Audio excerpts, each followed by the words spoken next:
Hello everyone, మీరు చూస్తున్న Suman TV. నేను మీ కీర్తి. లైఫ్లో ఒక సిచ్యువేషన్స్కి వచ్చేస్తాం మనం అందరం. ఏందబ్బాయా, అసలు ఒక కిక్ లేదు లైఫ్లో, ఒక రెస్పెక్ట్ లేదు, మన మీద రెస్పెక్ట్ పెరగాలంటే మనం ఏం చేయాలి అని. కానీ ఇలాంటప్పుడు మనకి తెలిసిన విషయాలే అప్లై చేయడం కష్టం అనిపిస్తుంది. అసలు మనకంటూ ఒక రెస్పెక్ట్ పెరగాలి, స్థాయి పెరగాలి ఇంట్లో బయట అంటే ఏం చేయాలి?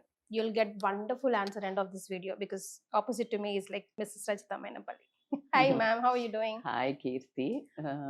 ఏమైంది? నాకు మీరు తెలుగులో విలువ అంటే కాస్త అర్థమయ్యేదేమో కానీ రెస్పెక్ట్ అనగానే నాకు ఒకటే గుర్తొస్తుంది. ఖచ్చితంగా you need to bring in to you. నువ్వు నీ విలువ పెంచుకోవడానికి ఏం చెయ్యాలి అని అడగాల్సిన క్వశ్చన్. ఎందుకంటే ఎప్పుడు కానీ వేరే వాళ్ళు విలువ ఇచ్చేదాన్ని బట్టి నీ విలువని ఎప్పుడైతే నువ్వు ఎక్స్పెక్ట్ చేస్తావో అది రాంగ్. ఫస్ట్ నేను చెప్పేది.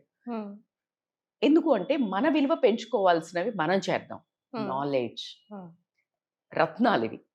ఆ రత్నాలు ఉంటే నీ విలువ ఆటోమేటిక్గా పెరుగుతుంది.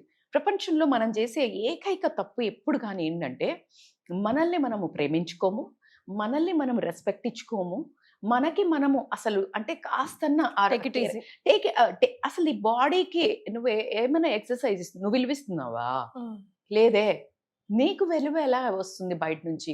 వాట్ యు వాంట్ ఖచ్చితంగా from others you need to have. అంటే జనరల్గా ఏమంటాం, నీకు ఎదుటి వాళ్ళ నుంచి ఏం కావాలో నువ్వు ఎదుటి వాళ్ళకి అది ఇవ్వు అంటారు కదా. నేను ఈరోజు మీకు ఒక ఎంటైటిల్డ్ ఒక ఎక్సలెంట్ వర్డ్ చెప్తాను. నీకు ఎదుటి వారి నుంచి ఏం కావాలో నీకు నువ్వు అది ఇచ్చుకో ఫస్ట్. నీకు నువ్వు ఎప్పుడైతే ఇచ్చుకుంటావో ఆ రిఫ్లెక్షన్ ఎదుటి వాళ్ళకి కనిపిస్తుంది.